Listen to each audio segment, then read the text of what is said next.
Good evening everyone and welcome to this week's Word on Wednesday. Tonight we're going to be talking about soul food.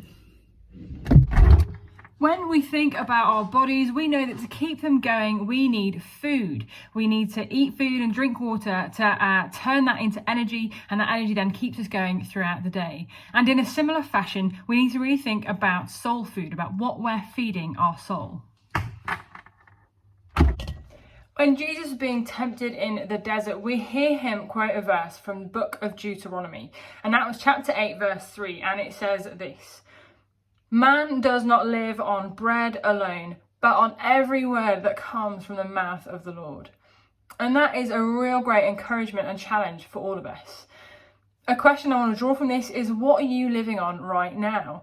Whose words are you letting fuel you? Or what are you letting fuel you? A lot of people think that life is about pleasing our own appetites. If I get loads of likes on social media, loads of follows or views, then I'm living a good life. Or if I have loads of friends, or if I'm really popular, then I've got it good. And very similar things like that. But the problem is that these things are, firstly, they're not permanent. They're temporary things.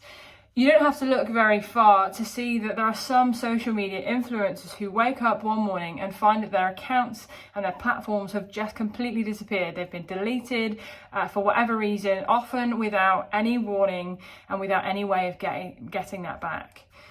So these things, they can often leave us feeling dissatisfied and maybe a bit empty because they're not permanent. And secondly, they often don't satisfy our deepest needs. Something else to consider is that by letting things that aren't permanent or deeply satisfying fuel us, it can never truly lead to a life lived fully. So this important note that we see in Deuteronomy chapter 8 verse 3, to live on the words that come from God and not just on temporary things, is one that we really need to reflect on, and I want to encourage you to go on reflecting on. This Bible right here is never going away. Well, I mean, the Bible itself, it might decay, it might get old, my pages might sort of wear out, but the Bible and the God-breathed words that we find in it will never decay. There's a verse in Luke, and it's Luke chapter 1, verse 37, says, "For no word from God will ever fail." No word from God will ever fail. Our friendships might falter. The algorithm might make our social media following decrease, and temporary things are just that. They're temporary. But the word of God, his promises, his truth will never fail, and is ultimately what we need to let fuel us and fuel our lives. So, what fuels you? Go on reflecting on that over the course of the next few days. Let us know if you have any comments.